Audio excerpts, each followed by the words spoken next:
My fiancé told me to cancel my dream wedding venue because his mother wanted the same date for her vow renewal and now everyone says I should compromise. I'm 28F and my fiancé Colin is 30M. We've been together for 4 years and engaged for 8 months. We set our wedding date over 6 months ago and booked our dream venue immediately. Now his mother wants us to move everything because she decided she wants to renew her vows on the same day, and apparently I'm the unreasonable one for refusing. For context, Colin's parents have been married for 32 years. His mother Diane and his father Robert have what seems like a solid marriage from the outside, but Diane has always been very controlling, especially when it comes to Colin. He's an only child and she's always been intensely involved in his life. When we first started dating, she'd call him multiple times a day. She'd show up at his apartment unannounced. She had opinions about everything from what he ate to what he wore. I tried to be understanding because I know some parents are just close with their kids, but it quickly became clear that Diane didn't like me. She never said it directly, but she'd make little comments, like when Colin and I moved in together. She said, "I hope you know what you're getting into." When we got engaged, her first reaction wasn't congratulations. It was, "Are you sure you're ready for this?" Colin has always brushed off her behavior. He says that's just how she is and I shouldn't take it personally, but it's hard not to take it personally when she's constantly undermining me. When we got engaged last year, we immediately started planning. We both wanted a fall wedding, specifically late October. The colors, the weather, everything about fall felt right to us. We looked at dozens of venues before we found the perfect one. It's this beautiful historic estate about an hour outside the city. It has gardens and this amazing outdoor ceremony space. And the photos we saw from other weddings there were stunning. The only problem was availability. They only had 2 dates available for October of this year, and one of them was a Friday which wouldn't work for most of our guests. So we jumped on the Saturday date, October 18th. We paid a non-refundable deposit of $5,000 to secure it. That was back in February, almost 7 months ago. We told both of our families about the date immediately. We sent out save the dates in April. Everyone said they'd marked their calendars, Diane and Robert included. Diane even said the venue looked nice, which for her is practically a rave review. We've been planning everything around this date. We booked our photographer, our caterer, our florist, our DJ, all of it. We've probably spent close to $20,000 so far between deposits and payments. Most of it is non-refundable. 3 weeks ago, Colin and I went to his parents' house for Sunday dinner. This is a weekly thing that Diane insists on. We show up, she cooks, we eat, she asks invasive questions about our lives. The usual. During dinner, Diane got really quiet, which is unusual for her. Then she cleared her throat and said she had an announcement. She said she and Robert had been talking and they wanted to renew their vows for their 33rd anniversary. I thought that was sweet. I said congratulations and asked when they were thinking of doing it. Diane looked at Robert, then at Colin, then at me, and said, October 18th. I didn't understand at first. I said, "That's our wedding date." She said, "I know. I thought it would be nice to share the day, a double celebration." I looked at Colin and he looked as confused as I felt. He said, "Mom, we're getting married that day. The venue's booked. Everything's booked." Diane said, "Well, I'm not suggesting you change your wedding. I'm saying we could both have ceremonies. Maybe you could do yours earlier in the day and we could do ours later, or we could have a joint reception." I couldn't believe what I was hearing. I said, "We're not having a joint wedding reception with your vow renewal." Diane's face hardened. She said, "I don't see why not. It would save everyone money and it's just one day. Family should be able to celebrate together." Colin said, "Mom, this doesn't make sense. Why do you need to do it on our wedding date specifically?" Diane said their anniversary is October 15th, which is a Tuesday this year, so they wanted to celebrate on the closest Saturday, which happens to be the 18th. I pointed out that there are other Saturdays. They could do it the week before or the week after. Diane said the 11th doesn't work because Robert's brother is visiting and the 25th doesn't work because her sister has a conflict. I asked what the conflict was and she got vague. She just said it wouldn't work. Robert, who had been silent this whole time, finally said, "Diane, maybe we should pick a different date." Diane snapped at him and said, "We've already decided. I don't understand why this is such a big deal. It's just a party." I said, "It's not just a party, it's our wedding." Diane said, "And it can still be your wedding. I'm just asking if we can share the day." Colin looked uncomfortable. He said, "Mom, I don't think that's going to work." Diane's eyes filled with tears. She said, "I can't believe my own son won't let me celebrate my marriage on the day I want, after everything your father and I have done for you." The dinner ended really awkwardly. We left shortly after. On the drive home, Colin was quiet. I asked him what he was thinking and he said he didn't know. He said his mom's request was weird but she seemed really upset. I said there was no way we were changing our plans. We'd spent months and thousands of dollars preparing for October 18th. Colin agreed. He said he'd talk to his mom and straighten it out. A few days later, Colin told me he'd talked to Diane. She was still insisting on the 18th. She'd apparently started calling family members to tell them about the vow renewal and asking if they could attend. Several relatives called Colin confused because they'd already RSVP'd to our wedding and received our save the dates months ago. Diane told them there might be a schedule change and to hold off on making travel arrangements. I was furious. She was actively sabotaging our wedding. I told Colin he needed to shut this down immediately. He said he would, but he seemed hesitant. He said maybe we could consider moving our date, just to keep the peace. I said absolutely not. We'd lose all our deposits and have to start over. Plus it was the principle of it. We'd planned this first. We'd communicated it to everyone. She didn't get to swoop in and take over our day. Colin said I was right, but I could tell he was torn. Last week, things escalated. Diane called Colin and told him she'd put a deposit down on a venue for the vow renewal. The ceremony would be at their church at 4 p.m. on October 18th, followed by a reception at a banquet hall from 6 p.m. to 10 p.m. Our wedding ceremony is at 5 p.m. with a reception from 7 p.m. to midnight. The timing overlap is complete. Guests would have to choose which event to attend. Diane said she assumed most family would come to the vow renewal since it's earlier in the day, and then maybe stop by our reception after if they wanted. I was livid. I told Colin his mother was deliberately trying to ruin our wedding. He said she wasn't trying to ruin it. She just wasn't thinking clearly. I said not thinking clearly and actively sabotaging us look pretty similar from where I'm standing. Colin finally got angry, not at his mom, at me. He said I was being dramatic and that his mother just wanted to celebrate her marriage. He said family is important and maybe we should be more flexible. I asked him if he was seriously suggesting we cancel our venue and lose thousands of dollars so his mother could have a vow renewal that no one asked for. He said when he put it that way it sounded bad, but his mom was really upset and he didn't want to be the reason she was hurt. I said, what about me? I'm your fiancé, doesn't what I want matter? He said of course it matters, but this was his mom and she'd been there his whole life. I said, and I'm supposed to be your wife, your life partner. Where do I fall in that hierarchy? We haven't really resolved it. Colin has been distant. He keeps saying he's thinking about what to do. Meanwhile, Diane has been ramping up the pressure. She called my mom. She told her that she was hoping we could all work together to make October 18th special for both couples. My mom, bless her, told Diane that we'd already booked everything and it didn't make sense to share a wedding day. Diane apparently cried and said she felt like she was being pushed out of her son's life. My mom called me after and said, that woman is manipulative, which made me feel validated but didn't solve anything. Then Diane started calling Colin's extended family, his aunts, his uncles, his cousins. She told them all about the vow renewal and how excited she was. Several of them have called Colin to say they're confused about the schedule. One of his aunts asked if we were combining the events. Another asked if we'd moved our wedding date. Colin had to send out a mass text to his family explaining that no, our wedding is still on October 18th at 5 p.m. And no, it's not a joint event. His mother's vow renewal is separate and happening at the same time. He asked people to please RSVP to our wedding as planned. Diane apparently lost it when she found out about the text. She called Colin sobbing, saying he'd embarrassed her in front of the whole family. She said he'd made her look like the bad guy when all she wanted was to celebrate her marriage. Colin came home that night looking defeated. He sat me down and said, what if we just move the date? I said, are you kidding me right now? He said he'd been thinking about it and maybe it would be easier to just pick a new date than to keep fighting with his mom.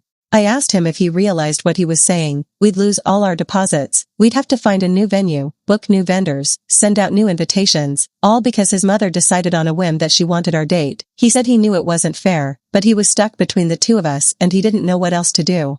I said, you're not stuck between us. You're choosing her over me. He said that wasn't true. I said, then prove it. Tell her no. Tell her she needs to pick a different date. He said he couldn't do that. She was his mother. I said, and I'm supposed to be your wife. Who comes first? He didn't answer. We've been barely speaking for the past few days. I'm sleeping in the guest room. I feel like I'm watching my relationship crumble right in front of me. Yesterday, Robert called me. He said he wanted to apologize. He said he'd told Diane from the beginning that this was a bad idea but she wouldn't listen. He said she's been fixated on the vow renewal for weeks and he doesn't really understand why. He said she's always been competitive and controlling but this is extreme even for her. I asked him if he could talk to her. He said he'd tried but she shuts him down. He said he's planning to tell her he won't participate in the vow renewal if it's on the same day as our wedding, but he doesn't know if that will make a difference. I appreciated him saying that, but it didn't change the fact that Colin still hasn't taken a firm stand. Some of Colin's family members have weighed in. His Aunt Karen called me and said I should be more understanding. She said Diane has always dreamed of renewing her vows and it would be beautiful to celebrate both couples on the same day. I said we didn't want to share our wedding day. She said I was being selfish and that family is about compromise. Another of his relatives said I should just move my date because it's easier for one couple to reschedule than for everyone to choose between two events, which completely ignores the fact that we planned first.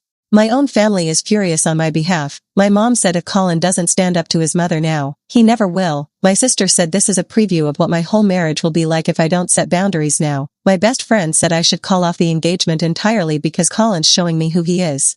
I don't want to call off the engagement. I love Colin, but I also feel like I'm being asked to sacrifice everything to make his mother comfortable. So, am I being unreasonable? Should I consider moving our wedding date to keep the peace? Or is this as insane as it feels? Update, 5 weeks later. I wasn't sure I'd update, but the situation has blown up and I need to get this out. After my original post, things got more intense. Colin and I were barely speaking. I was still sleeping in the guest room, and Diane was actively working to either take over our date or force us to move. About a week after my original post, Diane sent out formal invitations to the vow renewal. She mailed them to Colin's entire extended family. The invitations were for October 18th at 4 p.m., the exact same day as our wedding. She even included a note that said, "Join us for an evening of love and celebration as we renew our commitment to each other." When Colin saw the invitation, something in him shifted. He called his mother immediately and I could hear him on the phone in the other room. He was yelling, which is rare for him. He said, "You can't do this. You're forcing people to choose between your party and our wedding." Diane said something I couldn't hear, and Colin said, "I don't care if you've already paid for the venue. We paid for ours 7 months ago." When he got off the phone, he looked exhausted. He said his mother had told him he was being cruel and ungrateful. She said she'd raised him and sacrificed everything for him and the least he could do was share one day with her. He said he told her we weren't sharing our wedding day and she needed to cancel the vow renewal. Diane apparently hung up on him.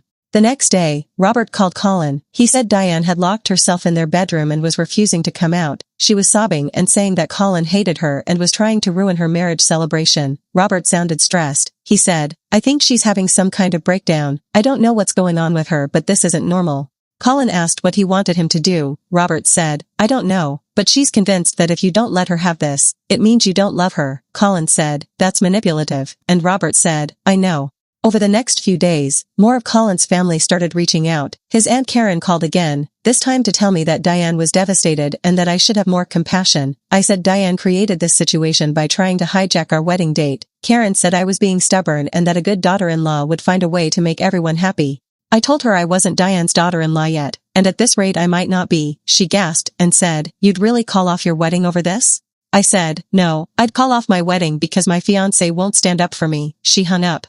2 weeks ago, Colin sat me down. He said, "I've been thinking a lot about this." My heart sank because I thought he was going to ask me to move the date again. Instead, he said, "You're right. My mom is being completely unreasonable and I should have shut this down from the beginning."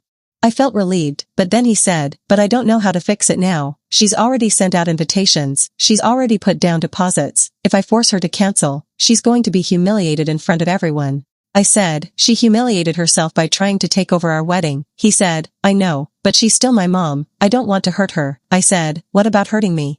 Do you not care about that?" He said of course he cared, but this was different. I said, "How is it different?" He didn't have an answer. I told him I needed him to make a choice. Either he could tell his mother to cancel the vow renewal and respect our wedding date, or I would start questioning whether we should get married at all. He looked panicked. He said, "Don't say that. We're supposed to get married." I said, "Then act like it. Show me that I'm your priority." He said he would. He said he'd figure it out. A few days later, Colin told me he'd made a decision. He'd talked to Robert and together they'd convinced Diane to meet with a therapist. Colin said the therapist had suggested that Diane's fixation on the vow renewal might be tied to some deeper issues about losing control of Colin's life. Diane had apparently been struggling with Colin moving out, getting engaged, and starting his own family. The vow renewal was her way of trying to reclaim some of the attention and control. The therapist suggested Diane needed to work through those feelings, but in the meantime, she shouldn't be making major decisions like planning a competing event. Colin said Diane had initially refused to cancel the vow renewal, but Robert had finally drawn a line. He told her that if she insisted on going through with it on October 18th, he wouldn't participate. He said their marriage was important to him but so was their son's happiness, and what she was doing was wrong. Diane apparently broke down and admitted she knew it was wrong but she couldn't stop herself. She said she felt like she was losing Colin and she didn't know how to handle it. Colin said after that conversation, Diane had agreed to cancel the vow renewal. She'd called the venue and forfeited her deposit of around $1,500. She also had to apologize to her church for the last-minute cancellation. She'd sent out a message to family saying the vow renewal was postponed indefinitely due to scheduling conflicts. She didn't apologize, but she did stop actively sabotaging our wedding. I asked Colin how he felt about all of this. He said he felt guilty but also relieved. He said he'd never seen his mom act this way before and it scared him. I said it scared me too. Last week, Diane asked if she could meet with me, just the two of us. Colin thought it might be a good idea. I was hesitant but I agreed. We met at a coffee shop. Diane looked awful. She'd clearly been crying a lot. She had dark circles under her eyes and she looked older somehow. She ordered a coffee and then just sat there for a while not saying anything. Finally, she said, "I owe you an apology." I said, "Okay." She said, "I know I've been awful. I know I tried to ruin your wedding. I don't have a good explanation except that I was scared." She said watching Colin plan his life with me made her realize that she was losing the most important person in her world. She said she'd built her entire identity around being his mother and she didn't know who she was without that role. The vow renewal was supposed to be a way to prove that she was still important, that she still mattered. She said, "I know it doesn't excuse what I did, but I need you to understand that it wasn't about you. It was about me feeling like I didn't matter anymore." I didn't know what to say. Part of me wanted to tell her that of course she mattered, but another part of me was still angry. I said, "You almost destroyed our relationship. Colin and I were barely speaking because of what you did." She started crying. She said, "I know, and I'm so sorry. I love my son and I don't want to lose him, but I also don't want to lose you. I know I haven't been welcoming, but I do want us to have a relationship." I said, "That's hard to believe when you've spent the last few weeks trying to ruin my wedding." She said, "I wasn't trying to ruin it. I was trying to be part of it. I just went about it in the worst possible way." She asked if I could forgive her. I said I didn't know. I said it was going to take time. She said she understood. Since that conversation, Diane has backed off completely. She hasn't called to ask about wedding plans. She hasn't made any comments. She's just been quiet. Colin says she's still in therapy and working through her issues. Robert has called a few times to apologize on Diane's behalf. He's also thanked me for being patient. He said this whole situation made him realize he'd been enabling Diane's controlling behavior for years. He said he's trying to do better. As for Colin and me, we're in couples counseling now. We've had 3 sessions so far. Our counselor has been helping us work through what happened and establish better boundaries. Colin has admitted that he's always had trouble standing up to his mother and he needs to work on that. He's also acknowledged that he should have supported me from the beginning and he's sorry it took so long for him to do the right thing. He said he was terrified of hurting his mother but in trying to protect her feelings, he hurt me instead. I've been honest with him about how betrayed I felt. I told him that his hesitation to choose me made me question whether he was ready to be married. He said he understood and that he was working on showing me that I'm his priority. The wedding is still happening on October 18th. All our vendors are still booked. Our guests have their save the dates. And as of right now, Diane has said she'll be there. I don't know how the actual wedding day will go. I don't know if Diane will be able to handle watching Colin get married without making it about her. But Colin has promised me that if she starts anything, he'll handle it. My family is still skeptical. My mom said she'll believe Diane has changed when she sees it. My sister said she's going to be watching Diane like a hawk at the wedding. My best friend said I should hire security just in case. I don't think we'll need security, but I also don't fully trust that this is over. Colin's family has mostly stopped pushing. Aunt Karen hasn't apologized for calling me selfish, but she's also stopped pressuring me to compromise. A few of his relatives have reached out privately to say they're glad we're still getting married and they never thought the dual event idea made sense. The relatives who took Diane's side have been quiet. I don't know if that means they've realized she was wrong or if they just don't want to get involved anymore. Final update, 6 weeks later. This is my final update. We got married on October 18th, and I want to close this chapter.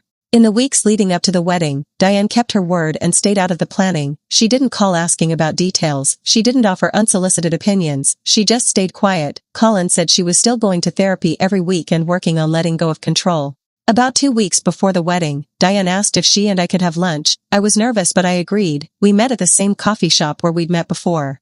She said she wanted to thank me for giving her another chance. She said therapy had helped her realize she'd been holding on to Colin so tightly because she was afraid of being irrelevant. She said she'd convinced herself that if he didn't need her anymore, she had no purpose. She said, "My therapist helped me understand that Colin growing up and starting his own family doesn't mean I've failed. It means I succeeded. I raised a good man who's ready to build a life with someone he loves. That should make me proud, not terrified." She asked if there was anything she could do to help with the wedding. I said we had everything handled, but thank you. She said, "Can I at least throw you a bridal shower? I know it's late, but I'd really like to do something for you." I was surprised. I talked to Colin about it and he thought it was a good sign, so I said yes. Diane threw me a small bridal shower at her house the weekend before the wedding. She invited my mom, my sister, my bridesmaids, and a few of Colin's female relatives. It was actually really nice. She'd decorated beautifully, she'd made all my favorite foods, which meant she'd asked Colin what I liked, and she gave a toast where she said she was grateful to have me joining the family. She got a little emotional and said she knew she hadn't always been welcoming, but she hoped we could start fresh. My mom was skeptical, but even she admitted afterward that Diane seemed genuine. The wedding day arrived. I was nervous for 100 different reasons, normal wedding nerves plus the added anxiety of wondering if Diane would cause a scene, but she didn't. She arrived at the venue early with Robert. She was wearing a lovely dress that was appropriate and not attention-grabbing. My sister had been worried she'd show up in white or something equally dramatic. She helped with some last-minute setup, and when she saw me in my dress, she cried happy tears and told me I looked beautiful. During the ceremony, I kept glancing at her, waiting for something to go wrong, but she just sat in the front row next to Robert, smiling and crying and looking like a proud mother-in-law. The reception was beautiful. Everything went the way we'd planned. Diane gave a short speech during dinner where she welcomed me to the family and said she was proud of Colin for finding someone who made him so happy. She didn't make it about herself. She didn't cry dramatically. She just said something heartfelt and sat down. All of our guests came. Despite the earlier drama, everyone showed up to celebrate with us. No one mentioned the vow renewal disaster. Everyone just focused on our day. Later in the evening, Diane asked if she could have a moment alone with me. We stepped outside onto the terrace. She said, "I just wanted to tell you thank you for not giving up on Colin, for not giving up on this family. I know I made everything so much harder than it needed to be."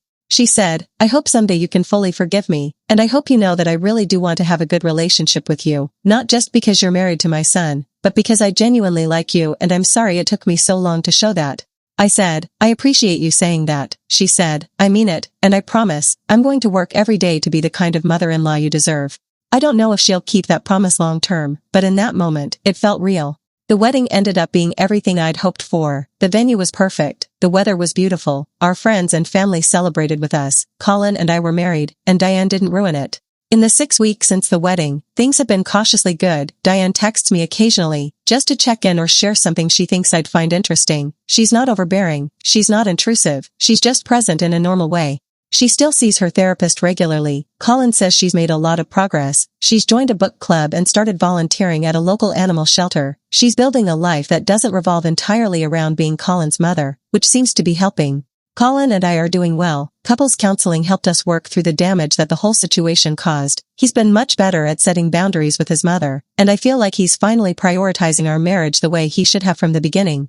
We had Thanksgiving at Diane and Robert's house last week. It was actually pleasant. Diane cooked. We ate. Everyone got along. There were no dramatic outbursts, no passive-aggressive comments, just a normal family dinner. My mom came with us, which I'd been nervous about, but she and Diane were polite to each other. My mom told me afterward that she's willing to give Diane a chance as long as she keeps behaving appropriately.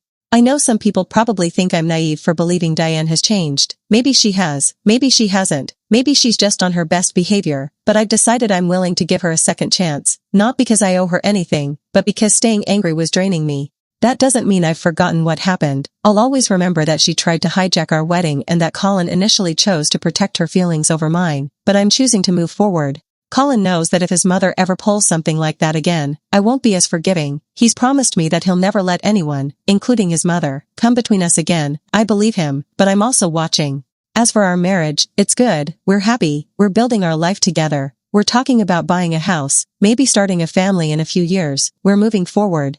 Diane has asked once if she can babysit when we eventually have kids. I told her we'll figure that out if it happens. She accepted that answer without pushing, which is progress. The future is uncertain, but right now things are stable. Diane is respecting boundaries, Colin is standing up for me, and we're all learning how to be a family. It's not perfect, but it's working, and honestly, after everything that happened, that feels like enough.